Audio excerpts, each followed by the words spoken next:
आपण ऐकत आहात विद्यार्थी शिक्षक संवाद. माझ्यासोबत आहेत माझे आवडते गणिताचे शिक्षक डॉक्टर ठकसेन गोराणे सर. तुमच्याकडनं समजून घेण्याच्या खूप गोष्टी आहेत, पण हे सगळं करत असताना अंधश्रद्धा निर्मूलन समिती म्हणजे डॉक्टर दाभोळकरांच्या आपण संपर्कात आलात, तर हे नेमकं कसं घडलं? त्यांची काही स्वभाव वैशिष्ट्य किंवा काही आपल्याला थोडक्यात सांगता आलं तर ऐकायला आवडेल ते. अतिशय महत्वाचं आणि ज्याच्यावर आता जवळपास निम्म्यापेक्षा जास्त आयुष्य मी जगलो आतापर्यंत आणि इथून पुढे जेवढं पूर्ण आयुष्य आहे ते ह्या विचाराने जगायचं आहे असा हेतू आहे. मुळात 92-93ला तळेगावला असताना TTHM कॉलेजला वैज्ञानिक जाणीवा प्रकल्पाअंतर्गत महाराष्ट्र अंधश्रद्धा निर्मूलन समितीमार्फत शिक्षकांचं प्रशिक्षण शिबिर होतं. तशा प्रकारचं एक पत्र शाळेत आलं आणि मला ते सरांनी पाठवलं. मग मला म्हणे तुम्ही या शिबिराला जा. म्हणजे मी जे आपल्याला पूर्वी म्हणालो ना की एखाद्या शिक्षकाबद्दल नेतृत्वाच्या मनामध्ये काही भावना तयार करायला लागते. खरं म्हणजे वैचारिक पातळीवर आमचे मतभेद होतेच, शेवटपर्यंत असते.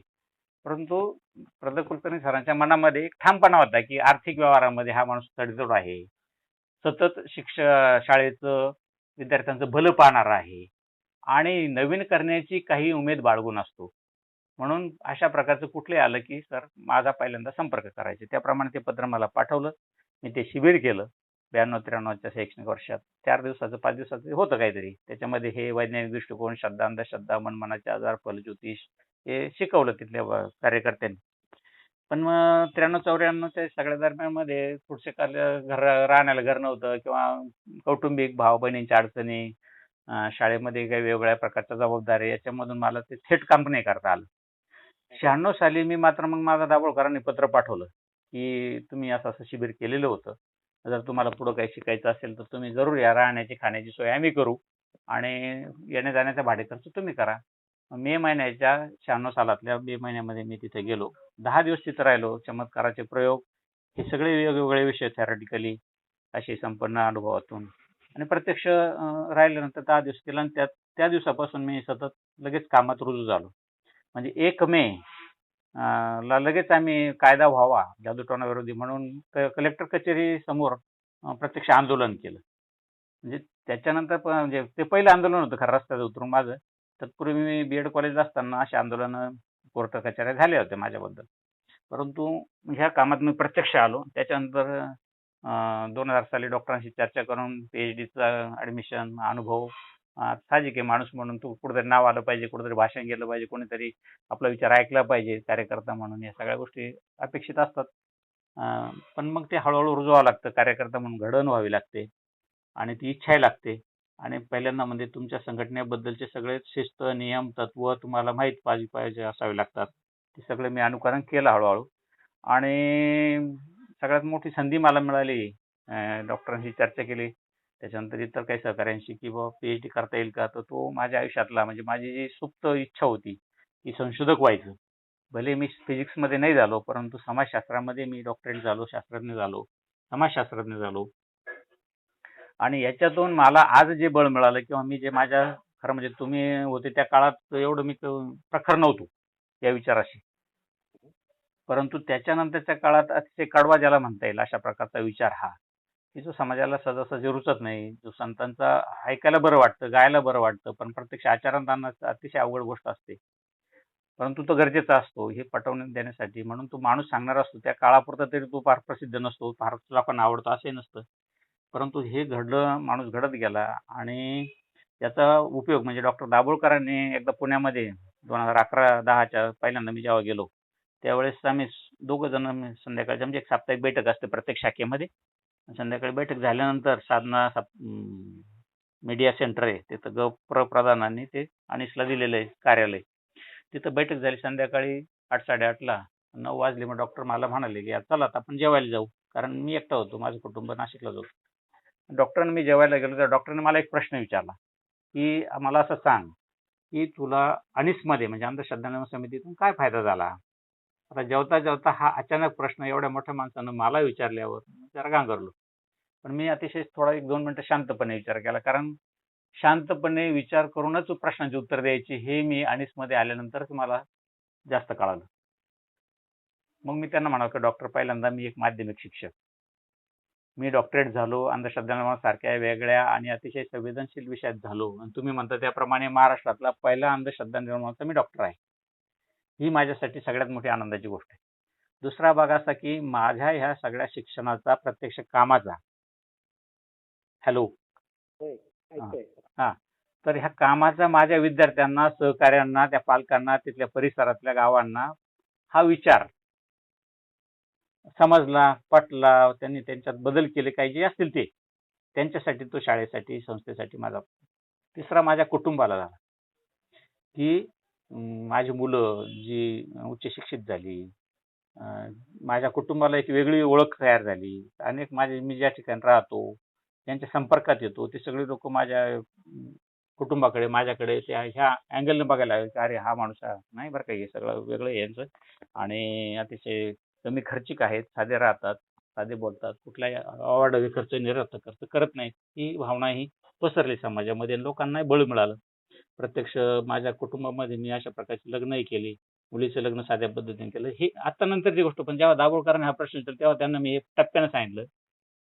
पहिला मी डॉक्टरेट झालो. दुसरा शाळा, संस्था, विद्यार्थी, पालक, परिसर यांना फायदा झाला. तिसरा कुटुंबाला झाला आणि चौथा म्हणजे मी आज संस्थेमध्ये पूर्णवेळ कार्यकर्ता आहे. त्यावेळेस ते जमेल तसं करायचो. तर ह्या माझ्या सहकाऱ्यांना धडाडीनं बुवाबाजी म्हणजे 20 बुवा, भोंदू बुवा मी पकडले स्वतः पुढाकार घेऊन, सगळं जोखीम पत्करून. तर हे सगळं धाडस मला माझं माणूसपण घडवण्यासाठी, मला समाजाला माझ्या ज्ञानाचा, माहितीचा, कौशल्याचा उपयोग होण्यासाठी, अनुभवाचा उपयोगासाठी झाला. तर असं एकूण या समितीमुळं माणूस म्हणून घडण्याची प्रक्रिया घडली. एक वेगळा दृष्टिकोन समाजाबद्दलचा, स्वतःबद्दलचा, शिक्षणाबद्दलचा तयार झाला की ज्याच्यामुळे अनेक विद्यार्थी, संपर्कात येणारे व्यक्ती, चर्चा होत राहिली, होत राहतील. हा एक एकूण या समितीचाच भाग आहे. म्हणून मी जे काही सक्सेस झाला असेल बऱ्यापैकी वेगवेगळ्या क्षेत्रामध्ये, त्या शिक्षण क्षेत्रामध्ये, तर हे प्रसंग जे येतात अडचणीचे, अटीतटीचे, याच्यावर मात करण्याचं बळ मला मात्र अनिसनंच दिलं, हे मी कबूल करतो. तुमचं आता हे अनिसचा अनुभव आणि ते सगळ्या गोष्टी डॉक्टरांसोबतच्या, की त्यावरती एक विशेष प्रबंध होईल किंवा त्याला एक वेगळं सेशन आपल्याला घ्यावं लागेल, इतकं तुमचं त्याच्यावरती सखोल अभ्यासही आहे आणि तुम्ही स्वतः ते प्रसंग अनुभवलेत किंवा किंबहुना अनेक प्रश्न मार्गी लावलेत. त्याच्यावर तर किती बोलता येईल तेवढं कमीच आहे. सांगतो की डॉक्टरांच्या सोबत राहण्याची संधी काय करायचं, मी कार्यकारी समिती जेव्हा आलो 2010 पासून, तर दर महिन्याला एक मीटिंग असायची आमची 15-16 लोकांची आणि 2 दिवस आम्ही सतत बरोबर असायचो. त्याच्यामुळे तो जो माणूस विचार कसा करतो, जेवतो कसा, झोपतो कसा, म्हणजे हे सगळं ज्या अगदी त्यांच्यात मिळून मिसळून पाहायला मिळालं. दुसरा भाग म्हणजे माझ्या गावामध्ये जे पशुबळी आहे त्याच्या ठिकाणी डॉक्टर स्वतः आले होते 2006ला. त्या ठिकाणी जेव्हा तो मुवाब आमच्यावर चालून आला, शिवाय दिले अक्षरशः आम्हाला, म्हणजे डॉक्टर सोबत होते, माझं कुटुंबही होतं, भाऊ होते वगैरे वगैरे, आणि सगळं गाव विरोधात होतं.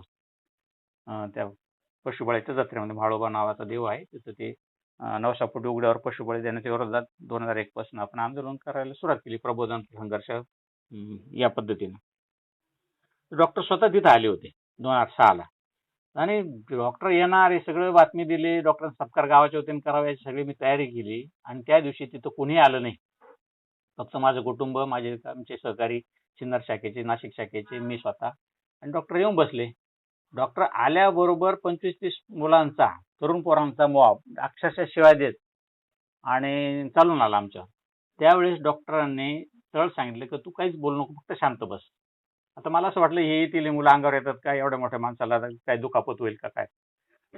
पोलिसांचं संरक्षण कमी होतं, परंतु डॉक्टरांचा अनुभव दांडगा होता. डॉक्टरांनी मला खाली बसवलं, मला मग तू काही बोलू नको, शांत राह, हे थोडा वेळ बोलतील, शिवाय देतील, जातील परत. ते पोरं मोठमोठ्याला ओरडले, धर्माबद्दल बोलले, जातीबद्दल बोलले, डॉक्टरांना शिवाय दिल्या, मला शिवाय दिल्या, जातीवरून शिवाय दिल्या आणि 15-20 मिनिटांनंतर ते हळूहळू पांगले. मग डॉक्टरांनी माझ्याकडे पाहिलं आणि मग हसले.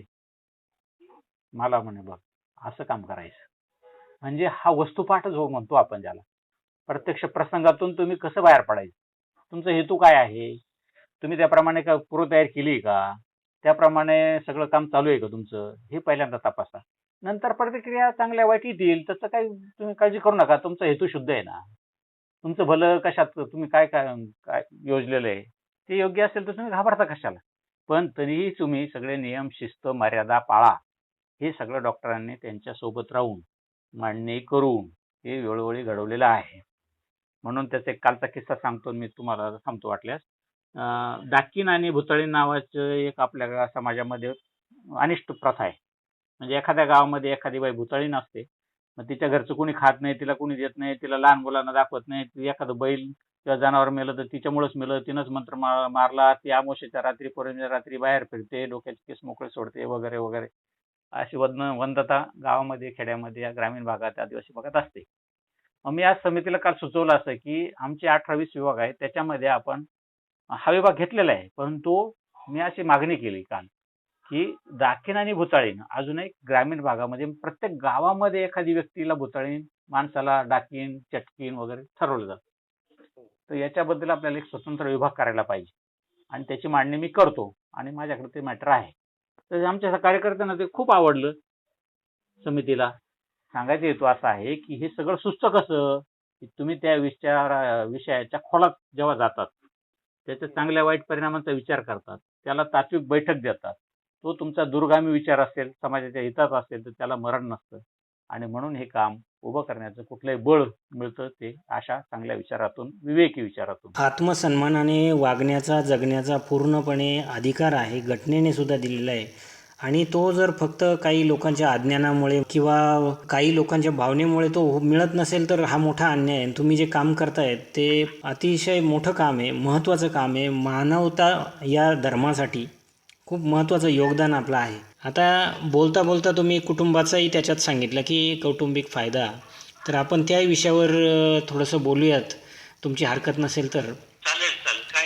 की शैक्षणिक जीवन तुमचं झालं, त्यानंतर तुमचं कार्यक्षेत्र झालं, चांगल्या लोकांबरोबर राहणं, वागणं, हे सगळं झालं, एक तो विकास सगळा झाला. यासोबत कुटुंब ही एक खूप मोठी जबाबदारी असते आणि तीसुद्धा आपण अतिशय यशस्वीपणे पार पाडलेली आहे. तर थोडं कुटुंबाबद्दल बोला की मुलं काय करतात, हल्ली कुठे असतात, किंवा त्यांना तुम्ही कसं वाढवलं, म्हणजे एक वर्क लाईफ बॅलन्स ज्याला आपण म्हणतो, ते कसं केलं याबद्दल थोडं सांगा जरा. बर, आता माझ्या विवाहापासून जर सांगितलं, वडिलांनी ठरवायचं, नात्या गोत्यातलं ठरवायचं, जवळचं पाहायचं, त्याप्रमाणे ते लग्न झालं. तर पुढे मात्र मग मुलांच्या बाबतीमध्ये आता ह्या कामामध्ये खरं म्हणजे मी माझ्या कुटुंबाकडं बऱ्याच वेळा दुर्लक्ष झालेलं हे मान्य करावं लागेल. तो कुटुंबावर अन्याय आहे त्या दृष्टीने. परंतु मी हे नेहमी मानलं की मी एक शिक्षक आहे आणि मी हे काम स्वतःहून स्वीकारलेलं आहे. आणि मी खरं तर अंधश्रद्धेचा पहिल्यापासून बळी आहे. म्हणजे माझ्या कुटुंबातही बोकड बळी व्हायचा. माझे वडील आणि त्यांचे सगळे मित्रपरिवार यायचा, रात्रभर दारू प्यायचे, ते मटणं आणि ते सगळं शिजवलेलं अन्न फेकून द्यायची वेळ यायची आणि काहीही त्याच्यातून फायदा नाही, तर कर्जबाजारीपणात यायचा. हे सगळं गंडे दोरे लहानपणापासून आणि सगळी पिळवणूक झालेली हे आपल्या आयुष्यातून ठीक आहे आपण थांबवलं. पण अनेक लोकांच्या आयुष्यामध्ये वेगळ्या स्वरूपात आलं ते. कधीतरी वास्तुशांती आली, कधीतरी फलज्योतिष आलं, कधीतरी मुहूर्तच पाहणं आलं.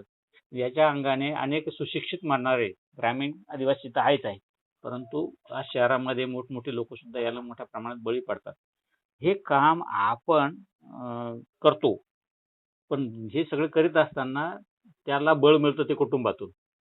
आणि कुटुंबाचा पैसा आणि वेळ हे दोन्हीही मी थोडं अन्यायकारक पद्धतीनं संघटनेसाठी, समाजासाठी वापरलं. पण त्याच्यातून त्यांच्यावर अन्याय करण्याचा किंवा त्यांचा पैसा इकडे खर्च करण्याचा आणि मग आपण काहीतरी वेगळं असा हेतू अजिबात नव्हता. तर मी एक शिक्षक आहे. खरं म्हणजे माझ्या गरजा फार कमी करून टाकलेल्या आहेत मी पूर्वीपासूनच. काटकसरी पद्धतीने जगणं, साधं राहणं, आधी जिथं शक्य तिथं पायीच जाणं, बसनं प्रवास करणं, रेल्वेनं प्रवास करणं, खाजगी गाडी न वापरणं किंवा गाडीच नसणं, या सगळ्या गोष्टी मला खूप आवडतात आणि त्या गरजेच्या होत्या. तर हा सगळा विचार मी कुटुंबात मांडला. डॉक्टर दाभोळकरांसारखे, तुमच्यासारखे अनेक मोठमोठी माणसं घरापर्यंत आली. पत्र्याचं घर होतं, साधं होतं, पण ती यायची, जेवण करायची, बऱ्याच वेळा मुक्कामालाही थांबायची ही मंडळी आहे त्या परिस्थितीत. याचा सगळ्यांचा संस्कार मुलांवर झाला त्या वयामध्ये. आणि मी असं ठरवलं की आपल्याकडे पैसा खूप नाही, गरजेपुरता आहे, परंतु ह्या मुलांना आपल्यावर अवलंबून ठेवायचं नाही, हे स्वयंभू झाले पाहिजे. आणि म्हणून तो विचार त्यांचा पक्का झाला पाहिजे आणि उच्च शिक्षण त्यांनी घेतलं पाहिजे. म्हणून दोन्ही मुली, मोठी मुलगी डॉक्टरेट झाली, तिला पुणे विद्यापीठाचं सुवर्ण पदक मिळालं दुसरी डेंटिस्ट झाली. आता मला कुठलीही त्यांची चिंता राहिलेली नाही. राहिला मुलाचा प्रश्न, तोही धडाडीचा आहे. डॉक्टर दाभोळकरांचा सहवास या सगळ्यांना प्रत्यक्ष लाभलेला आहे. आणि माझे विचाराची मांडणी करणं, बोलणं, लोकांचे प्रश्न सोडवणं, प्रत्यक्ष मी ह्या बुवा पकडायला मुलाला बरोबर घेऊन जातो बऱ्याच वेळा. भाषणांनाही कुटुंबाला घेऊन जातो. व्याख्यानं जर असलेली त्यांना सगळ्यांना ऐकायला जातो, किंवा आता युट्यूबवर असलेली व्याख्यानं डॉक्टरांच्या असलेली किंवा इतर आमच्या कार्यकर्त्यांची, अविनाश पाटील असतील किंवा ही सगळ्या मंडळीची, ते सगळ्यांना त्यांना ऐकवतो. थोडंसं त्यांना ते नाही पटत त्यांचे, पण मी एक मात्र की मी त्यांच्या कुठलीही बळजबरी करीत नाही. पण त्यांना त्याचं महत्त्व सांगतो की याच्याने आपल्याला आज आपल्या कुटुंबाची ओळख वेगळी तयार झाली. मला लोक वेगळ्या पद्धतीने बघतात.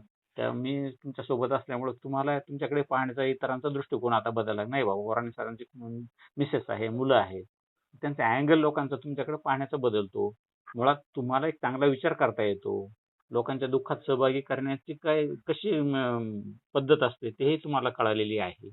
हा सगळा प्रकार माणूस म्हणून त्यांचं जीवन उन्नत करण्यासाठी, त्यांची माणुसकी, मानवता उन्नत करण्यासाठी माझा प्रयत्न राहिला. तो बऱ्यापैकी सक्सेस झालेला आहे. पुढच्या आयुष्यात 3 मुलांपैकी, म्हणजे 2 मुली, 1 मुलगा, यांच्यापैकी एक जण तरी जेव्हा ते स्थैर्य मिळवतील त्यानंतर मात्र ह्या कामात पूर्ण वेळ राहतील, अशी नक्की खात्री आहे. आणि भले त्यांच्या संपर्कात आलेली व्यक्ती त्यांच्या स्वतःसाठी त्यांनी हा विचार अंगीकारला तरी ती फार मोठी गोष्ट असेल. आहे आणि घडणार आहे अशी खात्री मला वाटते. ते एवढं नक्की घडलेलं आहे. नक्की. आता हे सगळं तुमचं जीवन जे दिसतंय ते सामाजिक, कौटुंबिक अशा पद्धतीचं, परंतु व्यक्तिगत जीवनामध्ये काही आवडीनिवडी असतात, काही छंद असतात. तर ते कोणत्या प्रकारचे? तुम्हाला काय आवडतं? समजा काही खाण्याबद्दल असेल, खाद्यपदार्थ असेल, किंवा एखादी कला असेल, किंवा तुमचा छंद काय असतो, किंवा आता काय करायचं राहून गेलं असं काही वाटतं का तुम्हाला? मला एक खरं आहे, ते अगदी मनातल्या गोष्टी या सगळ्या. मला माझे ते भार्गवी गुरुजी जे होते ना, ते बासरी खूप छान वाजवायचे आणि खूप त्यांची ऐकावीशी वाटायची. मी अजूनही ते सगळं रेकॉर्ड केलेलं आहे. म्हणजे अलीकडचे बासरी वादक जे आहेत त्यांचे सगळं ते ऐकतो. कंटाळा आला का, थोडा थकवा आला, मानसिक थकवा आला, तर ते मी ऐकतो. झोपण्याच्या वेळेस मी संगीत ऐकल्याशिवाय झोपतच नाही, वाचन केल्याशिवाय झोपत नाही. मला एकच माझी हे की माझं आयुष्य किती राहील पुढे सांगता येत नाही. कदाचित ती शेवटची मुलाखत असू शकेल. पण माझे जे अनुभव आहेत, ज्या लिखाणाची मला एक सवय आहे की डायरी लिहिण्याची. शिक्षक असल्यापासून मुख्याध्यापक आणि संशोधक आणि कार्यकर्ता अशा जवळ 25 एक डायऱ्या माझ्याकडे लिहिलेल्या आहेत. कमी अधिक प्रमाणात ते आहे. त्याचं समाजासाठी लिखाण पुढे जावं ही माझी आंतरिक तळमळ आहे. मला त्याच्यातून काही साध्य करायचं, मला पैसे मिळाला पाहिजे, लोकांनी मला मानलं पाहिजे, किंवा आणखी प्रसिद्धी मिळाली पाहिजे, की माझ्या कुटुंबाला काही वेगळा फायदा झाला पाहिजे, हा हेतू त्याच्यात अजिबात नाही. फक्त जे अनुभव आहेत ते सत्य आहेत, वस्तुनिष्ठ आहेत आणि त्याच्यावर समाजाला जगण्याची पुढची दिशा निश्चित होऊ शकते, असा माझा एक विश्वास आहे. आणि मग त्या दृष्टीने ते समाजापर्यंत गेलं पाहिजे, हा एक भाग. दुसरा भाग, संघटना, ज्या संघटनेत मी काम करतो ती संघटना मानवतावादाकडून विवेकवादाकडे गेलेली आणि विवेकी जगणं. आता कोरोनाच्या पार्श्वभूमीवर म्हणायचं असेल तर तुम्हाला हे आपलं परवाही बोलणं झालं होतं आणि तुम्हाला मी आनंदपूर्वक सांगतो की आपण, मला वाटतं, एक 8 दिवसापूर्वी बोललो होतो की आता कोरोना नंतरच्या जगामध्ये सगळे जीवनाचे आयाम बदललेले आहेत आणि ह्या जीवनाच्या सगळ्या क्षेत्रामध्ये सगळंच काही योजना असतील त्या सगळ्या हा पर्यावरण संतुलन केंद्रस्थानी ठेवूनच आखल्या तरच मानव सोडा एकूण जीवसृष्टी जगवायची असेल तर ते गरजेचं आहे. म्हणजे पृथ्वीवर माणसालाच जगता आलं पाहिजे असा हेतू अजिबात नाही. सगळी जीवसृष्टी जी आहे, म्हणजे संतांचं, समाजसुधारकांचं, विचारवंतांचं म्हणणंच ते आहे. तुम्ही माणूस आज तुम्हाला विचारशील प्राणी म्हणून तुम्ही ओळखता, परंतु पशु पक्षी, प्राणी, कीटा, मुंगी, बॅक्टेरिया पासून सगळे यांनाही तेवढा जगण्याचा अधिकार आहे आणि तो हिरावून घेण्याचा तुम्हाला कोणी अधिकार दिला? आणि म्हणून तुम्हाला पर्यावरण संतुलन केंद्रस्थानी ठेवूनच, म्हणजे तुम्ही जगाल आणि इतरांना घेऊन जगाल, अशा प्रकारची रचना असलेलं जीवन लोकांना सांगण्यासाठी काय करता येईल याचा विचार मी सातत्याने करतो. हा एक भाग, म्हणजे हा माझा विचारचा भाग. दुसरा म्हणजे असा आहे की भावनेच्या पातळीवर प्रेम, आसक्ती, हे सगळ्याच माणूस म्हणून असतातच असं. पण एक लक्षात ठेवा की माणसं अंधश्रद्धेकडे का जातात? अदृष्टाची भीती आणि अतृप्त कामनांची पूर्ती. म्हणजे मी भाषणामध्ये जर मी असं लोकांना सांगतो तर ते मी माझं तपासलं पाहिजे. मला कोणाची भीती वाटते का? मला काहीतरी अपेक्षित वाटतं की काहीतरी होईल, घडेल, ही भीती आहे का? उद्या मरून जाईल अशी भीती आहे का? मग ते खरी खोटी ती तपासता आली पाहिजे. दुसरा भाग अतृप्त कामनांची पूर्तता. आता माणूस म्हटला की त्याला इच्छा, आकांक्षा या सगळ्या गोष्टी असतातच. परंतु त्याच्यासाठी त्या पूर्तता करण्यासाठी नीतिवान मार्ग कोणते आहेत? आपल्या मर्यादा किती आहेत? आपल्या क्षमता किती आहेत? आपल्या गरजा किती आहेत? याच्या दृष्टीने तुम्ही त्याची परिपूर्ती केली तर हरकत नाही. परंतु त्याच्यासाठी अनितीवर युक्त वर्तन, कुणाला तरी फसवणं, काहीतरी गैरमार्ग अवलंबणं हे काही बरोबर नाही. तर हा विचार सतत जपला पाहिजे. कारण कार्यकर्ता म्हणून, नेतृत्व करताना म्हणून तुम्हाला ही भूमिका, कारण समाज तुमच्या भाषणापेक्षा तुम्ही दररोजच्या जीवनात कसे वागतात, कसे निर्णय घेतात, कसे अंगीकारतात, त्याप्रमाणे तुम्ही वर्तन करता का हे तपासतो. बोलत नसले माणसं तरी तुम्हाला ते निरीक्षण करीत असतात. तुमच्या वागण्यात ते सगळं दिसतं काही तपासत असतात आणि म्हणून तो एक भाग आहे. तिसरा भाग म्हणून त्या भावना आणि या सगळ्या गोष्टी मर्यादित ठेवणं, त्याच्याबद्दल जागरूक असणं ते गरजेचं असतं, ते करायचं. तिसरा भाग आवडी-निवडी, संगीताची आवड आहे, वाचनाची आवड आहे. लोकांच्या दुःखामध्ये सुखापेक्षाही दुःखात सहभागी होण्याला मला खूप आसक्ती असते. कारण माणसं कोलमडून पडायला नको कुठल्याही परिस्थितीत. ही मनोमन नैसर्गिक माझी आधी कदाचित असेल माझी भावना, परंतु ती सगळ्यांची असली पाहिजे. आणि मला मात्र मी शक्यतो कोणाच्या लग्नाला जात नाही, परंतु कोणातरी अडचणी आहे, कुणातरी अचानक संकट ओढवलंय, अपघात झाला, आजारपण आलं, तर यासाठी पहिल्यांदा आपण जावं. तिसरा भाग आहे का तुम्ही खाण्यापिण्याचं विचारता. साहजिकच गोड पदार्थ सगळ्यांना आवडतात असं माझं एक, पण मला मात्र जास्त आवडतात. आणि लहानपणी खाण्याची खूपच आवड झाली होती. म्हणजे जत्रेमध्ये हलवाईच्या दुकानात शेव तळताना खूप घमघमाट वास यायचा, पण तो खिशामध्ये 50 पैसेही नसायचे. तसंच नुसतं बघायचं आणि निघून जायचं. ह्या अतृप्त गोष्टी होत्या. आज आजारपण नाही कुठलं, परंतु शरीराच्या मर्यादा नैसर्गिकपणे जपल्या पाहिजेत. म्हणून ज्या ज्या काही गोष्टी अतृप्त होत्या त्या तृप्त करण्याचा प्रयत्न आहे, परंतु तरीही वयाचं भान ठेवून आणि एकूणच त्रासदायक होणार नाही अशा सगळ्या गोष्टींचा विचार करून आपण याचा आनंद घेतो आहोत.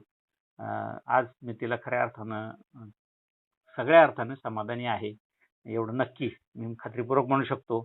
आणि सगळ्यांचं प्रेम मिळतं.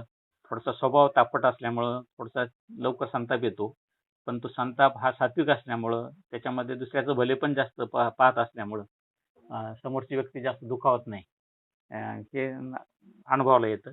परंतु त्याच्यावर मी आवर घातला पाहिजे, थोडं संयमी असलं पाहिजे अजूनही. तर ह्या भावना माझ्या आहेत. अशा पद्धती विचार पद्धती आहे. वा वा तुमचं एक विशेष असं आहे सर, मला अनेक लोकांबद्दल म्हणजे मी अनेक लोकांना बघतो तर त्यांना आपण कसे आहोत हे माहीत नसतं किंवा हां, आणि तुम्ही मान्य करता की माझा स्वभाव असा आहे, कसा आहे, मी स्वतःला कसा समजतोय आणि इतर मला कसे समज, याबद्दल तुमचे क्लिअर थॉट्स आहेत, म्हणजे कुठे कन्फ्युजन नाही आहे. हे अतिशय एक आगळं वेगळं आहे. शेवटी एवढंच की गांधीजींनी काही तत्व सांगितले होती, 7 पापं म्हटलं सामाजिक पापं, कारण माझ्या कामाशी निगडीत आहे म्हणून ती आपण टाळायला पाहिजेत. त्यात तत्वहीन राजकारण करायचं नाही. राजकारण हा काही आपला हे नाहीये. त्यानंतर श्रमहीन संपत्ती तशी आपल्याकडे नाहीच आहे. विवेकहीन सुख आपण मिळवलेलं नाही, कोणातरी बळजबरीने घेणं. चारित्र्यहीन शिक्षण आपण सगळं मिळवलेलं आहे. चारित्र्य त्याच्यातूनच घडलेलं आहे आपलं. नीतिहीन व्यापार करू नका. मानवताहीन विज्ञान, म्हणजे विज्ञानाचा सगळा ओढा मानवता, माणुसकी वाढवण्याकडे असावा. आणि त्यागहीन उपासना, हे सगळं थोडं काही. तर ह्या देशाची संविधान जे आहे त्याच्यातली जी मूल्य आहेत ती खऱ्या अर्थानं मानवी मूल्य आहेत. आणि आपल्याकडं गंमत अशी आहे की लोकशाही ही आधुनिक मूल्यावर, म्हणजे समता, न्याय, स्वातंत्र्य, बंधुता खरं म्हणजे पूर्वीचीच होती, पण ती ठळक झाली. आणि संविधानामध्ये ती अधिक ठळक आहे. म्हणजे लोकशाहीमध्ये ही आधुनिक मूल्य आहे. पण आपल्या समाजाची गंमत अशी आहे की आपला समाज हा प्राचीन परंपरांना चिकटून राहतो. तो स्थितिशील आहे आणि काल्यबाह्य झालेल्या अनेक गोष्टी तो सोडायला तयार नसतो आणि अडचण इथंच होते. म्हणजे लोकशाहीमध्ये आधुनिक मूल्यांचा म्हणजे खरं तर काही वेळा बऱ्याच वेळा त्याचं अनुकरण होतंय, परंतु चांगल्या रूढी परंपरा संवर्धित झाल्या पाहिजे आणि सगळं पातळीवर ते तपासलं गेलं पाहिजे. ते घडत नाही आणि समाज त्याच्यातून बाहेर पडायला तयार नसतो मोठ्या प्रमाणात.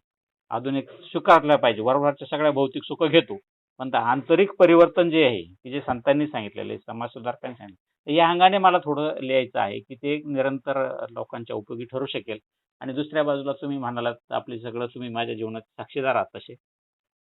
सगळे विद्यार्थी वगैरे, सहकारी माझी ही संस्था. तर ह्या सगळ्यांचे अनुभव कथन जे आहे, ते कदाचित व्यक्तिगत पातळीवर लोकांना उभं करण्यासाठी चांगल्या प्रकारचं मार्गदर्शन ठरू शकतील. चांगले वाईट अनुभवही माझ्यावर आरोप प्रत्यारोप झाले. त्याच्यातून मी तौलशुलाकडून बाहेर पडलो, घडत गेलो. माझ्याकडूनही कमी अधिक छोट्या-मोठ्या चुका झाल्या असतील. त्याही मी स्पष्टपणे सांगितलं, की मी चुकलो, आय एम रॉंग. म्हणजे मी असं कधी लपवून ठेवलं नाही, की नाही जाऊ द्या आपण चुकलो कोणाला सांगायचं नाही. मी प्रत्येक गोष्ट अगदी काही त्याचा परिणाम चांगला वाईट जो होईल पण ते सांगत गेलो आणि त्याच्यातून माझी एक प्रतिमा तयार झाली लोकांच्या मनामध्ये, स्पष्टता निर्माण झाली, की नाही हा माणूस आहे तसं सांगतो. त्यामुळे ते एक विश्वास तयार झाला. त्याच्यातून सुकरता ज्याला म्हणतो आपण ती निर्माण झाली. या सगळ्या गोष्टी आहेत जीवनासाठी आवश्यक आहे प्रत्येकाच्याच. मी काय फार वैशिष्ट्यपूर्ण माणूस आहे, प्रसिद्ध आहे किंवा नको प्रसिद्धीसाठी आपण धावतही नाही. ते सगळं आपण करूया. माझी इच्छा आहे, की हे खूप महत्त्वाचं आहे आणि काही तांत्रिक भाग जो जसं आता आपण बोलतोय याचं रेकॉर्डिंग होतंय आणि दुसऱ्या बाजूला आपण असंही करू शकतो, की मी लिहिलं आणि थोडंसं त्या अनुषंगाने बोलत राहिलो तर तासनतास बसून एका ठिकाणी लिहिण्यापेक्षा व्हॉईस टायपिंग होतं याच्यामध्ये. तर ते लवकर होईल आणि त्याची दुरुस्ती करता येते, वेळ कमी लागतो, त्रास कमी होतो आणि त्याच्यात बदलही करता येतो जर काही राहून गेलं तरी. तर हे तंत्राचा उपयोग करून आपण तुम्ही म्हणता त्याप्रमाणे करूया. मला खूप नाही लिहायचं, पण जे लिहायचं ते अतिशय गुणवत्तापूर्ण असलं पाहिजे, परिणामकारक असलं पाहिजे आणि लोकांच्या आयुष्याला कलाटणी देणं, योग्य दिशेने दिशा देणारं असलं पाहिजे, अशी माझी भावना आहे. त्या दृष्टीने माझे प्रयत्न असतील. तुम्ही हा वेळ देता, तुम्ही आपुलकीनं, अतिशय कष्टातून हे सगळं माझ्याशी बोलता, अ, प्रेम नमूद करता, ही फार मोठी गोष्ट आहे. हीच माझ्या आयुष्याची मिळकत आहे. म्हणून मी तुम्हाला म्हणालो, की खऱ्या अर्थानं म्हणजे जिथं झोपडी नव्हती राहायला, तिथं आज चांगल्या प्रकारचं घर आहे. स्वतंत्रपणे मला अभ्यासाला खुली आहे. माझं कुटुंब त्या अर्थाने स्वावलंबी आहे. मुलं स्वावलंबी होण्याच्या मार्गावर आहे. तर हे सगळे समाधानाच्या गोष्टी आहेत आणि समाज सुखी व्हावा याच्यासाठी माझी प्रामाणिक धडपड आहे. त्यात मला प्रसिद्धी, पैसा मिळावा, कोणीतरी माझं सतत नाव घ्यावं ही भावना मुळीच नाही. परंतु ही शुद्ध भावना असल्यामुळे प्रेरणा जगण्याची जी मिळते ती याच्यातून मिळते आणि अंधश्रद्धा निर्मूलन हा आता श्वासच झालेला आहे. शेवटी एक विचारायचं आहे, कारण जेव्हा जेव्हा आम्ही आमच्या सरांना, शिक्षकांना भेटतो, नवीन पिढीतल्या किंवा जुन्याही जे आता कार्यरत आहेत, आणि असा एकंदरीत सगळीकडेच बोलण्याचा एक रोष दिसतो की पूर्वीसारखे विद्यार्थी राहिले नाहीत असं म्हणतात शिक्षक, आणि विद्यार्थीसुद्धा म्हणतात की पूर्वीसारखे शिक्षक राहिले नाहीत. तर आजचा पालक, आजचा शिक्षक आणि आजचा विद्यार्थी याला आपण काय सल्ला देऊ शकता? अतिशय महत्त्वाचा मार्मिक प्रश्न आहे आणि ज्वलंत प्रश्न आहे.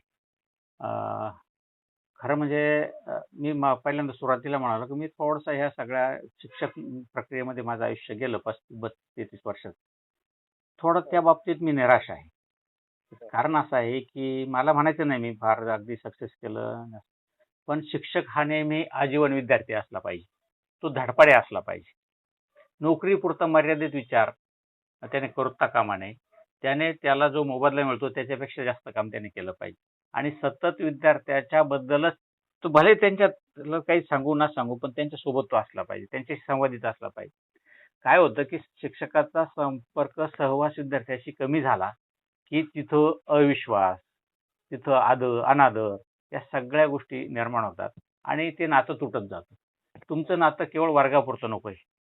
तुमचं नातं त्याच्या घरामध्ये, त्याच्या मनामध्ये सतत असलं पाहिजे आणि माझ्या दृष्टीनं विद्यार्थी कधीही चुकत नाही. चुकतो तर त्याच्या वयानुसार, त्याच्या बुद्धीच्या, मेंदूच्या वाढीचा भाग लक्षात घ्यायला पाहिजे. त्याचा वयोगट लक्षात घ्यायला पाहिजे. 30 वर्षाचा विद्यार्थी 25-30 वर्षाचा आणि तो नादानपणे वागत असेल तर तो चुकू शकतो. पण जेव्हा तुमच्या ताब्यामध्ये वय वर्ष 10-11 पासून तर 18-20 वर्षापर्यंतचे विद्यार्थी असतात, त्यांच्या मेंदूची वाढ ही प्रोसेसमध्ये असते, प्रक्रियेत असते. त्याच्याकडून तुम्ही सगळ्या प्रकारच्या अपेक्षा कशा काय करता? त्याला काही सगळं भेदभाव करता येत नाही, चिकित्सा करता येत नाही. ती बुद्धी त्याला नसते तेवढी विकसित झालेली आणि म्हणून हे सगळं शिक्षकाला अगोदर कळालं पाहिजे. दुसऱ्या बाजूला शिक्षक म्हणून तुम्ही जर आर्थिक पातळीवर आता बऱ्यापैकी आहात, तर तुम्ही तुमच्या मदतीचा हात, भले तुम्ही पैशाने मदत करा असं मी म्हणणार नाही, तुमच्याकडे असलेलं ज्ञान ते वाढवा, पहिल्यांदा तुमचं वाचन वाढवा, तुमचं लेखन, चिंतन, मनन, चर्चा, संवाद, शिबिरं, प्रशिक्षण या सगळ्या गोष्टी आधुनिक तंत्रज्ञान सगळं शिकून घ्या. कारण ती काळाची गरज आहे. तुम्ही आधुनिक झालंच पाहिजे. मला येत नाही आणि मग तुझं तू बघ, हे चालणार नाही. कारण आता लक्षात आलं की कोरोनामध्ये ऑनलाईन सगळं सुरू झाले आणि शिक्षकच त्याच्यात कमी पडतायत. म्हणजे कुछ कमी झालेले आहेत. त्याचा अर्थ सरळ. मग तुम्ही पगार कसं काय घेता? हा सरळ प्रश्न कोणी पालक विचारू शकतो. जर तुम्ही शाळेत नाही आणि जर तुम्ही शिकू शकत नाही, आवत नाही तुम्हाला हे तंत्रज्ञान, तर तुमचा वाटा कसं काय उचलता तुम्ही? हा व्यावहारिक प्रश्न कोणी विचारला तर त्याच्याकडे काय उत्तर आहे शिक्षकाकडे?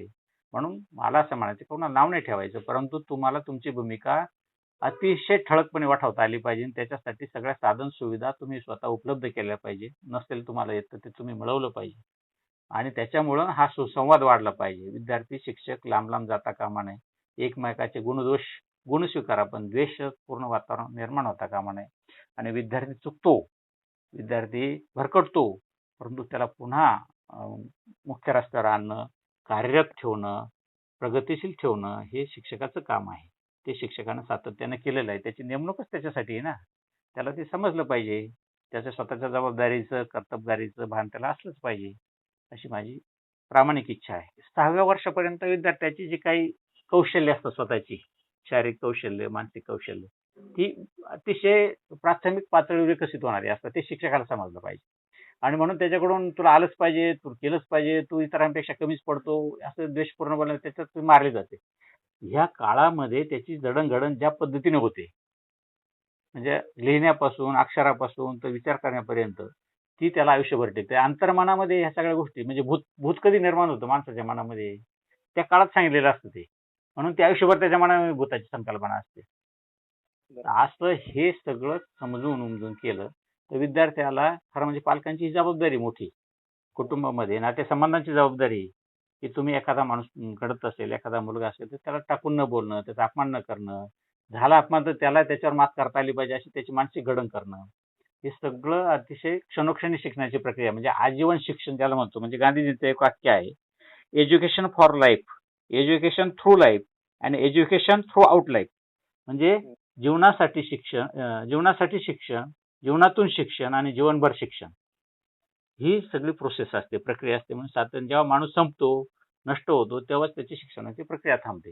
म्हणून विद्यार्थी असताना विद्यार्थ्यांनी काही 4-2 गुण जर पाळले, की ज्याच्यामध्ये तो नम्र असला पाहिजे, प्रामाणिक असला पाहिजे, कष्टाळू असला पाहिजे, श्रमावर त्याचा विश्वास असला पाहिजे, श्रमप्रतिष्ठा त्याला म्हणतो, त्याचा आवाज, गोडवा, माधुर्य, बोलण्याचा पद्धती आणि व्यसनापासून तो लांब असला पाहिजे, वाईट संगतीतून लांब असला पाहिजे. आणि याचं तो स्वतः चुकत असेल तर त्याला त्याच्या वडीलधाऱ्यांनी, म्हणजे कुटुंबात असतील, मित्रमंडळी असतील, सगळे सोयरे असतील, नातेसंबंधी असतील, त्यांनी सगळं वेळोवेळी त्याला दुरुस्त करायला पाहिजे. पण संवाद केल्यानंतर विद्यार्थी जवळ येतात, हे माझा अनुभव आहे. निष्कारणा द्वेष करणं, त्रास देणं, ह्या सगळ्या गोष्टी जर केल्या तर ते तुटत जातात, मनाने तुटतात आणि मग ते नको त्या संगतीत जातात आणि गुंडगिरीचं समाजातलं प्रमाण वाढतं आणि हे सगळं शिक्षणच त्याला कारणीभूत असतं, असं माझं मत आहे. आपल्याशी बोलत राहावं. खरं तर मी त्याची पुनरावृत्ती करणार नाही, परंतु आपण आता समारोपाकडे जातोय, तर मी एक विद्यार्थी म्हणून एक माझी प्रतिक्रिया शेवटी देणार आहे. तर आदर्शवत जीवन आपलं राहिलं आणि हे आदर्शवत जीवन राहत असताना आपल्या जीवनामध्ये अनेक प्रभावशाली किंवा अनेक चांगल्या व्यक्तींचा जो प्रभाव राहिला, त्यामध्ये मला जाणवतं की तुमचं बालपण जे आहे ते जास्त करून स्त्री जी आहे तिचा इन्फ्लुएन्स जास्त राहिला तुमच्या जीवनावरती. म्हणजे मावशी किंवा आजी, जी सरू आई, ती कडी करून सगळ्यांना देणं, लोकांना बोलावणं, त्यांना प्रेमाने किंवा कोणाच्या अडीअडचणीला बाळंतपणामध्ये धावून जाणं, कुठल्याही निरपेक्ष भावनेने काम करणं. किंवा आईचं तुम्ही सांगितलं की ती तळमळ आणि तिचे ते कलेवरचं म्हणजे कलागुण स्वतःमध्ये होते, परंतु संसारासाठी सगळ्या गोष्टींचा त्याग करून किंबहुना मुलाला स्वतःपासून दूर ठेवून त्याच्या कल्याणासाठी शिक्षकाच्या ताब्यात देऊन त्याचं भविष्य बघणारी आई, या वातावरणात आणि त्याची जाणीव पण तुम्हाला होती. आणि म्हणून तुमचं जे हृदय जे आहे ते कायम ते मृदू राहिलं.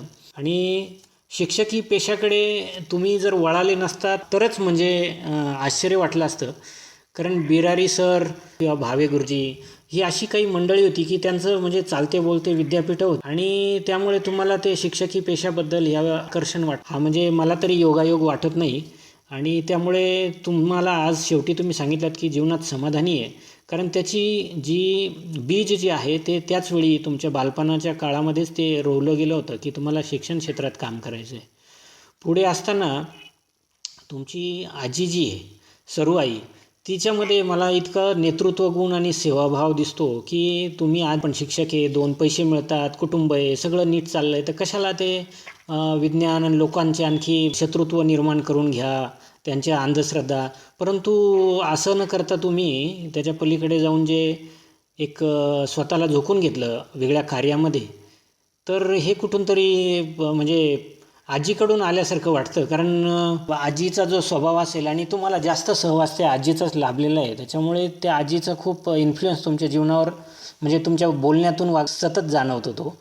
आणि पुढे दाभोळकरांसारखं एक ऋषितुल्य व्यक्ती आपल्या जीवनात आल्यामुळे एक ट्रेनिंग इन्स्टिट्यूटमध्ये तुम्ही असल्यासारखं, आणि त्या ट्रेनिंगचा फायदा तुमच्या व्यक्तिगत जीवनात तर झालाच झाला, परंतु शाळेमध्ये विद्यार्थ्यांना त्याचा विशेष फायदा झाला आहे. तो मी एक सांगू शकतो शेवटी समारोप करताना की सर, तुमचं जीवन जे आहे त्याला कोणाची पावती घेण्याची किंवा देण्याची बिलकुल गरज नाही की ती किती यशस्वी राहिलं किंवा त्याला पडताळून पाहण्याचीसुद्धा गरज नाही. आता हे मी का खात्रीशीर सांगतो, एक दिवस तुम्ही मला वाटतं ही साधारणतः एक 12-13 वर्षापूर्वीची गोष्ट आहे, माझ्या ऑफिसला आलात आणि ऑफिसला कसे आलात तर तुम्ही एक तुमची सायकल होती, ती सायकल बाजूला लावली, एक पिशवी होती, त्या पिशवी घेऊन त्याच्यात काही कागद आणि माझ्यासमोर येऊन बसलात.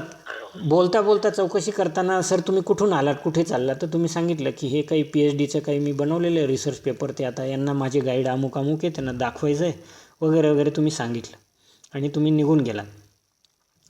आता या गोष्टीचा माझ्या मनावर इतका खोलवर परिणाम झाला की ते मी इथे सांगू इच्छितो की ज्यावेळी माझा डिप्लोमा इन्स्ट्रुमेंटेशन इंजिनिअरिंगमधला पूर्ण झाला, त्यावेळी मी ह्या शिक्षणाला इतका विटलो होतो की ते इंजिनिअरिंगचं मॅथेमॅटिक्स, त्याच्यानंतर ते ड्रॉईंग आणि ते किचकट मायक्रो प्रोसेसिंग असे सब्जेक्ट होते की डोकं गरगर करून भंडावून सोडायचं.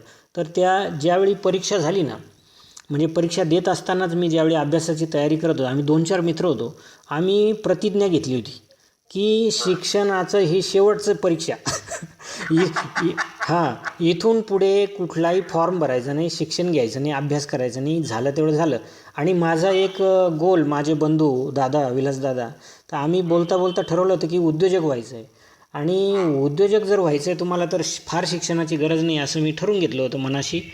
आणि त्याच्यानंतर मला संधी मिळूनसुद्धा मी कुठेही ॲडमिशन घेतली नव्हती.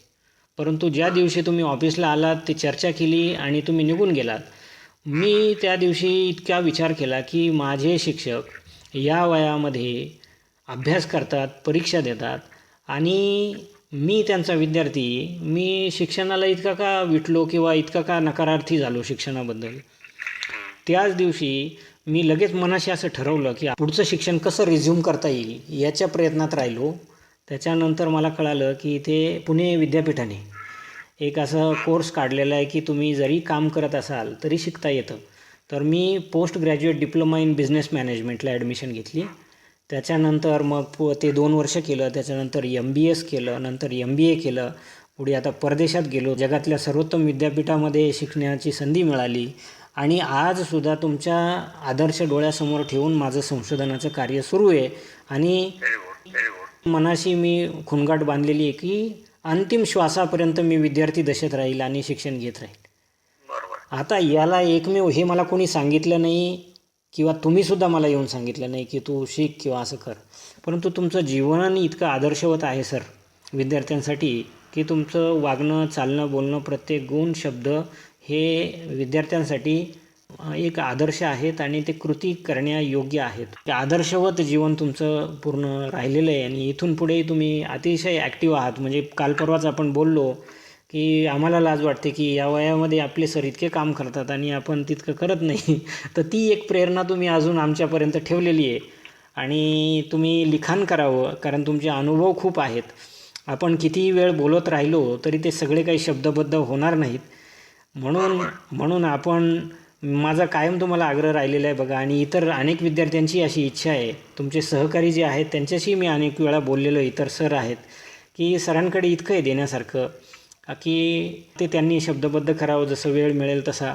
त्याच्यामध्ये लिखाणाला, त्याच्या प्रकाशनाला कुठे कुठे आम्हाला जर काही खारीचा वाटा उचलता आला आणि लोकांपर्यंत आपली जी भावना आहे, एक व्यक्ती म्हणून नाही परंतु आपलं जे कार्य आहे ते कार्य आणि या समाजाचं अज्ञान दूर करण्यासाठी जर कुठे कामात पडत असेल किंवा कोणी शिक्षक असेल, कोणी विद्यार्थी असेल, तर ज्याने त्याने आपलं कार्य प्रामाणिकपणे कसं करावं आणि आपल्याला जे काही त्याचा मूल्य मिळतं त्याचा आपण कशी जाण ठेवावी, या सगळ्यांसाठी एक आदर्शवत आहे. त्यामुळे आपण जरूर लिखाण करावं. मला हे शेवटी सांगावंसं वाटतं आणि याच्याने समारोप करावासा वाटतो. धन्यवाद. माझं बालपण, शिक्षण, कौटुंबिक पार्श्वभूमी, नोकरी, व्यवसाय, महाराष्ट्र आणि इथचं काम आणि माझ्या पुढील योजना, तर ह्या क्रमानेच मी जे घडले त्यातली कुठे लपवाछपी न करता जे आहे आयुष्यामध्ये ते घडले, विद्यार्थ्यांनी ते ऐकावंच, कारण त्यांना एक माझ्याबद्दलची आत्मीयता आहे आणि त्यांना याच्यातून माझा आवाज, आनंद, माझे सगळे अनुभव आणि याच्यातून त्यांच्या दुःखावर फुंकर बसेल, वेदना कमी होतील आणि जीवनाची नवी उभारी मिळेल. धन्यवाद.